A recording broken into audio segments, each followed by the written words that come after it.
it had all kinds of red marks on it. Listen, if you think that the editor is your enemy, then you need to know that you're on the same side. So today, we want to introduce to you our editor for the Believe Retreat anthology. We've got Terry Wells with us today. And hey, Francine, how you doing Hi. today? Terry was the editor for my first book. And I just want to say that I probably would have scrapped the project, but not only did she correct my grammar and help me be more clear to the audience and add stuff that I didn't know needed to be in there, but she gave me the confidence to say, hey, this book isn't that bad. Terry is on our side. And well, let's bring her out so we could talk to All her. right. Hi, Hey, Terry. Terry. So, Terry, can you can you That's a red tell pen. us what The one that what made red marks all over my paper.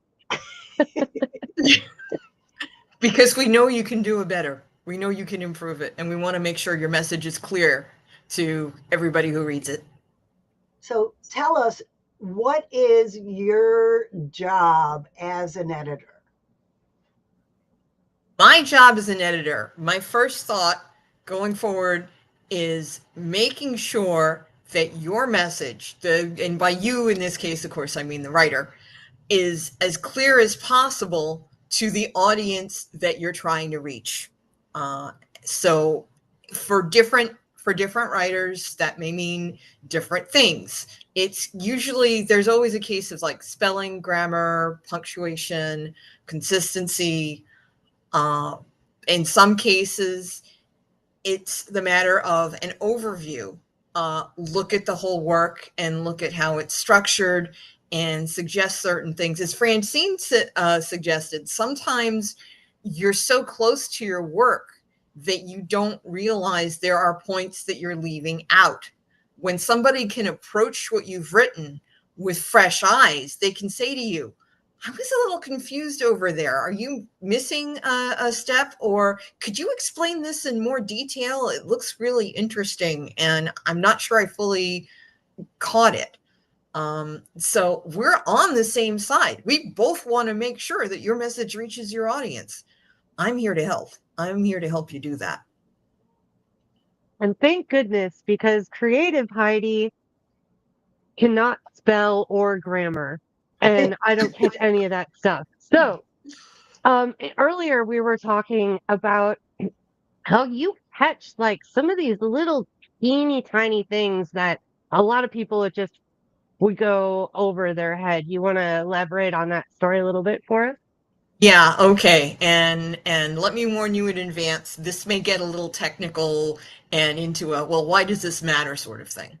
So I have one of my clients, one of my repeat clients. She is an Arthurian scholar, okay, and she has written uh, a two sequels to A Connecticut Yankee and King Arthur's Court of all things.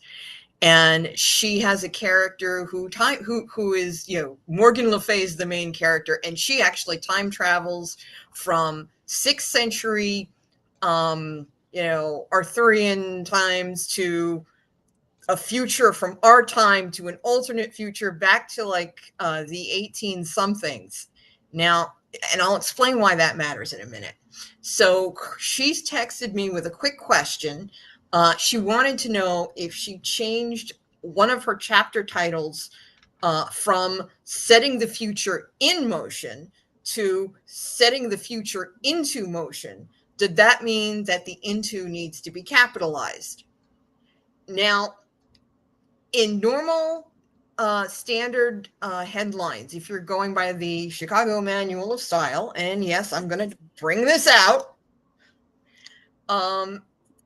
If you're using a preposition in a title, and these are things like in, into, throughout, you would lowercase it. Nouns and verbs are uppercase.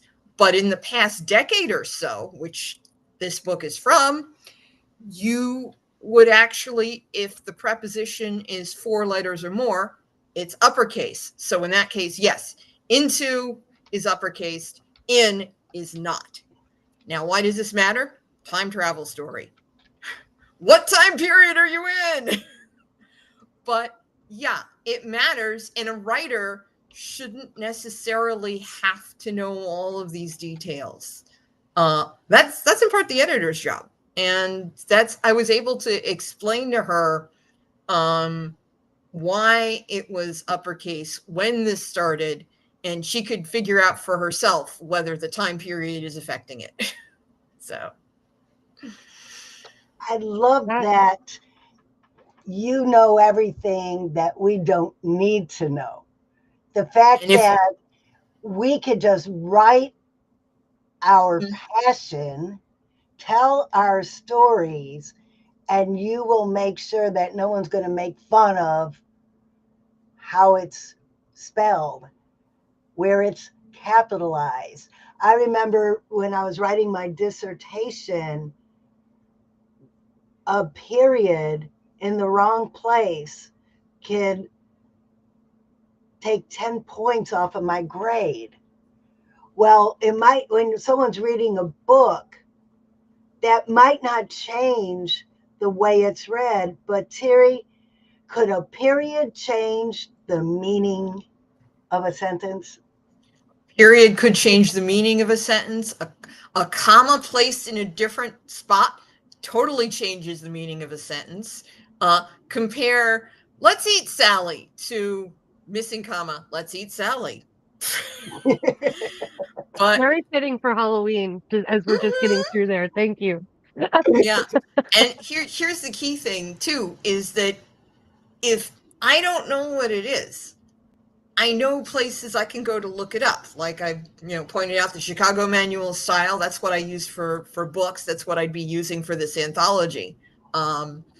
And there's other places. There are lots of resources, and it's important to the writer to be creative and focus on their message, and let the editor take care of the things that are not so clear, the things that would take somebody out of the story, because you want to keep your readers immersed in your message and what you're trying to say, immersed in your story.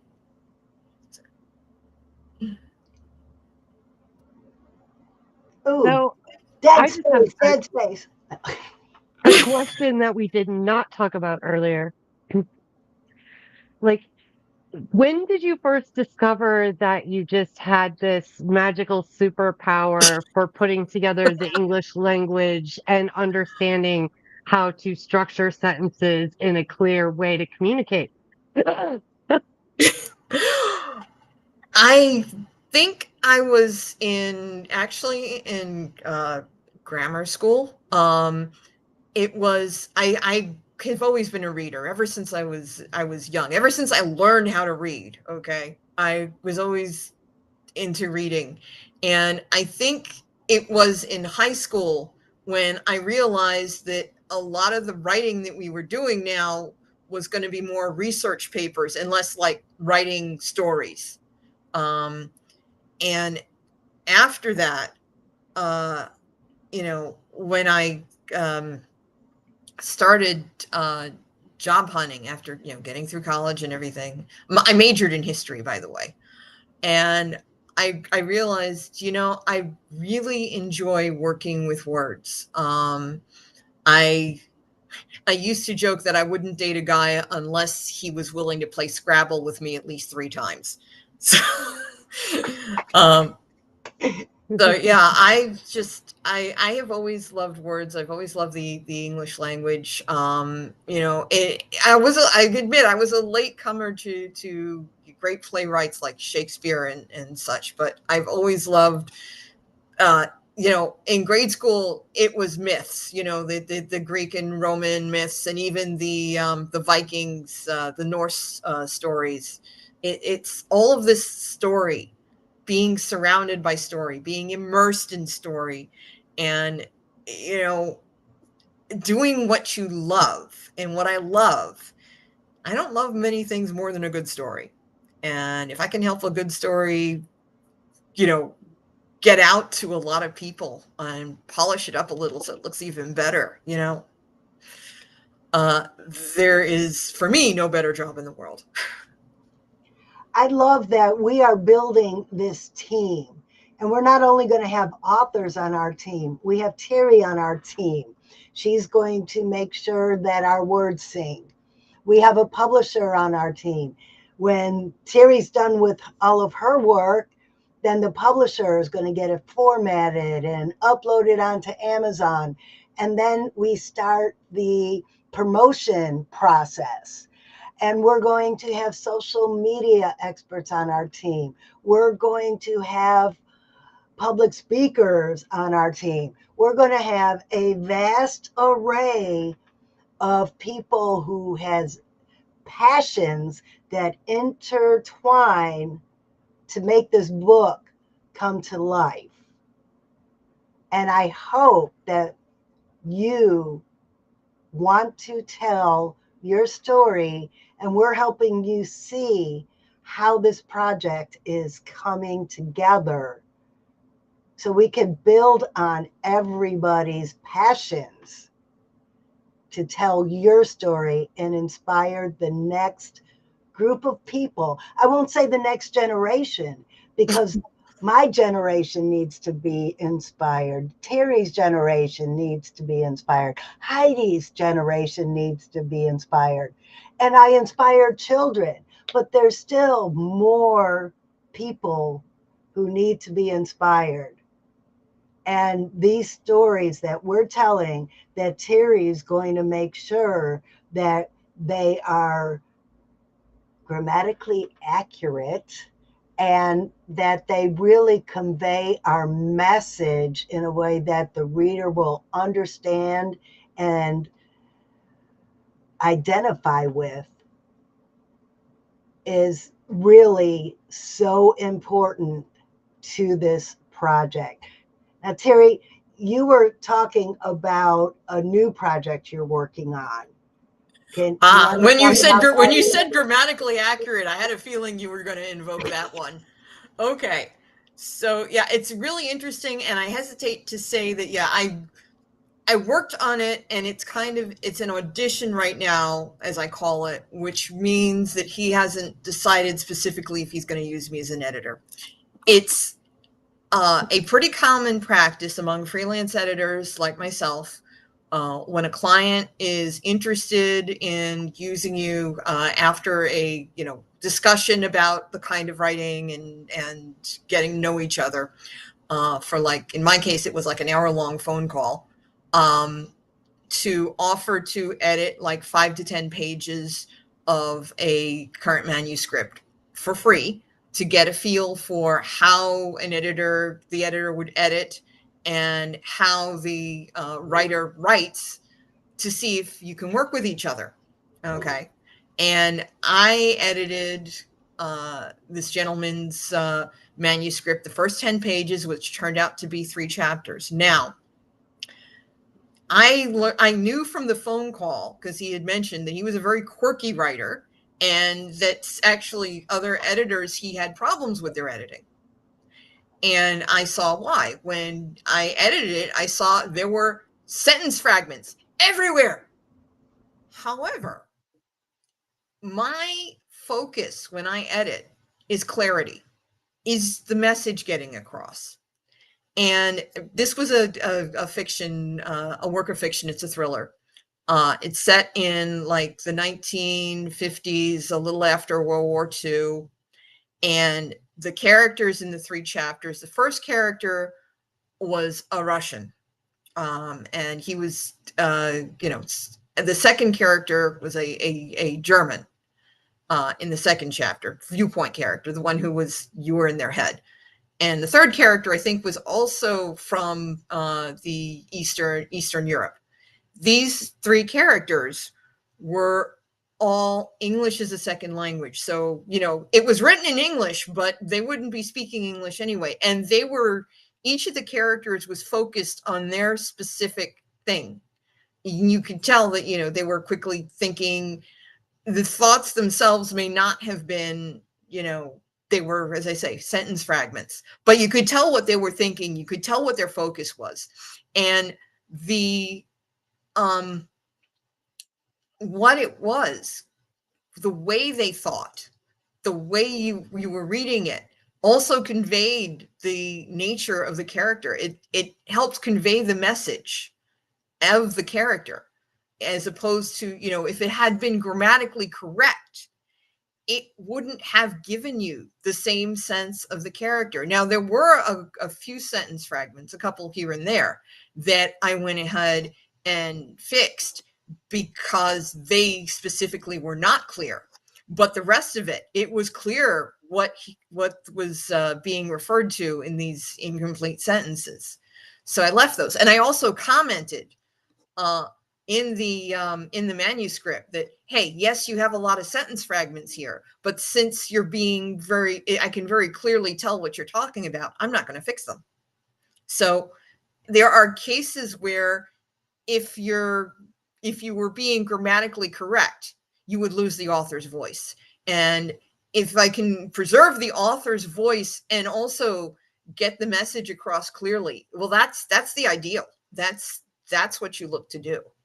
And as I say, there are cases where if you can do that, you know, as long as the message is totally clear, grammar may be a secondary point. I may have to turn in my editor's card for that, but that's the truth. And if for those of you who like reading science fiction, if you've ever read The Moon is a Harsh Mistress by Robert Heinlein, you may understand what I'm talking about. That's got a narrator who has a very quirky way of talking. But it gives you the sense of the narrator, and it enhances the message rather than takes away from it. So I have a question about these pre-editing pages that you're doing. So if I was an author and I was like, I'm looking for an editor, what kind of things would I be looking at to be like, this is a good editor, and yeah, they're keeping my voice? Or, you know, what kind of things should I be paying attention to when I have like these test edits done from different editors to pick out really who's the best? Because all of this stuff kind of goes over my head. Right. Okay. Well, ideally you have a conversation with your editor.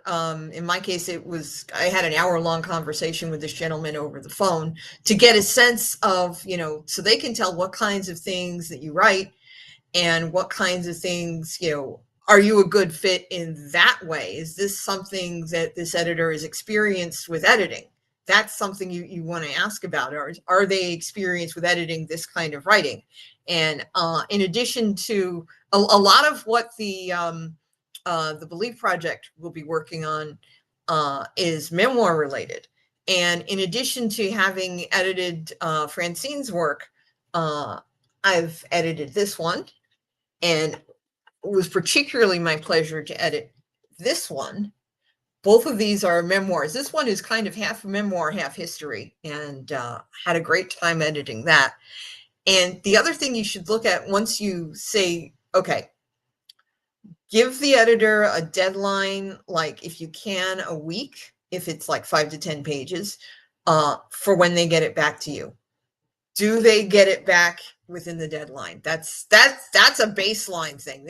Editors know there's a reason we call them deadlines. Okay.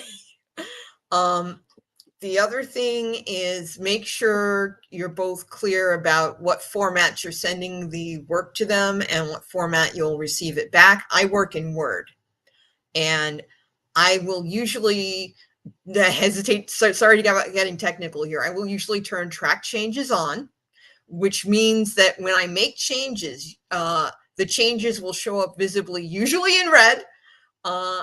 So you can see what I changed. And I will also do something called, yes, exactly. I will also do something called insert comments, which I can highlight a piece of text and make a comment on it.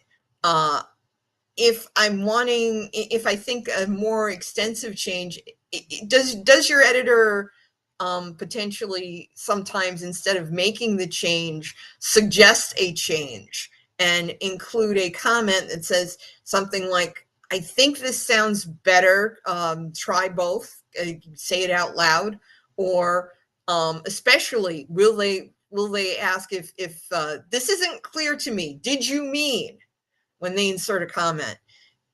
Basically, I think of it as this trial 5 to 10 page edit, the opportunity for the editor to show you what they can do and what their thought process is when they're editing.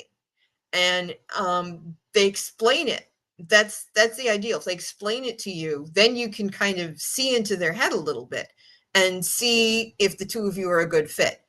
Also, do they let you know when they're available for being contacted, and do they let you know the best way to get in touch with them and how quickly they respond? Ideally, I try to respond within 48 hours because life gets busy, but I also understand that people need to know stuff, so I respect my clients' time. So that's just the off the top of my head stuff of things that you should be looking for in an editor. Because remember, it's what we said earlier, you're on the same page. So, Well, you've already given me a bunch more clarity just from that little bit, and I do see the connection. You got the memoirs thing going on, you got the love for history and your background. So it makes sense that on your end as an editor, that you would also want to work with people that you enjoy those kinds of stories, because then it's a okay. lot easier to do that work. Well, everybody has a story to tell, and like I said, I love stories. If I can get them out to the people who need to hear them and who would enjoy hearing them in a way that they can appreciate, that's wonderful to me. I can see you light up when you talk about that part. Like, that is so cool, because that is really the mission of the Believe You Can anthology project. Mhm. And Francine, do you want to tell them a little bit more about how they can get signed up to join us for the anthology? And I will go put the link in the chat. Awesome. Yes, I would love to tell everybody. What we are looking for is people who have a story to tell, people who want more visibility in whatever they're doing, people who want to be an author, but don't think they could start out writing a whole book. Learn the process by just writing about 1,000 to 1,500 words and learn the process of becoming an author. Because what we're talking about here today, the editing and the putting the manuscript together, that's only 20% of the process. The rest happens after the book is published. That is the part that we're going to spend a year teaching you to do in this group, in this team, in this collaboration. This is a 1-year project, and the project doesn't officially start until we have all the authors signed up and ready to go. So if you join now, you're getting extra visibility because you get to come on our show and sit where Terry's sitting and talk about your passions. And if you join now, you'll be one of the first chapters that Terry edits. And if you join now, the $750 you spend to join this project will give you so much more of what we offer than if you wait to be the 52nd author. So join now, join early, and Heidi put the link in the comments. The biggest part is the sooner you join, well, the more fun you can have with me. Isn't that enough? Well, I mean, this whole thing is a learning process. From the very start of when you and I started working together, Francine. So where we're at right now is in pre-launch.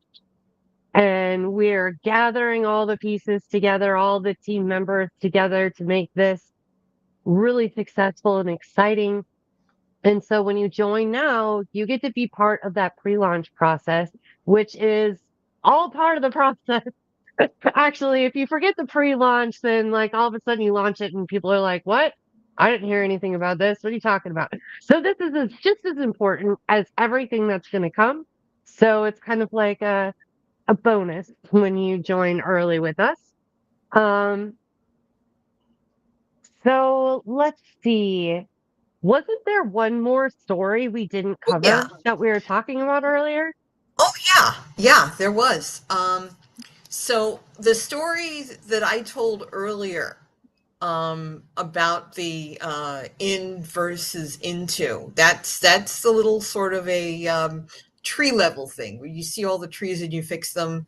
And the other story that I told is just helped you see what a good editor would see when they take a step back and they're not being slavishly dedicated to grammar. This next story is more of a forest view.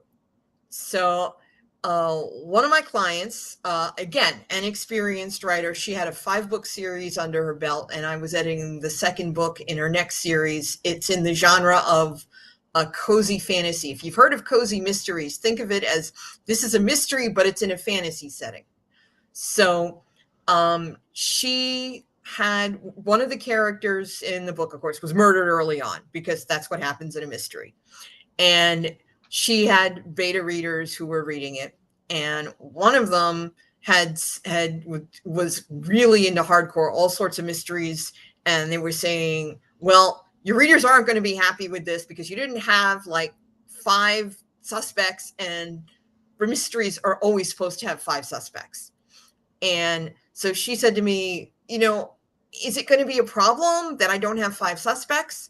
And I looked at it, and I read all sorts of genres, okay? Fantasy, science fiction, and a variety of the subgenres, that romance, memoirs.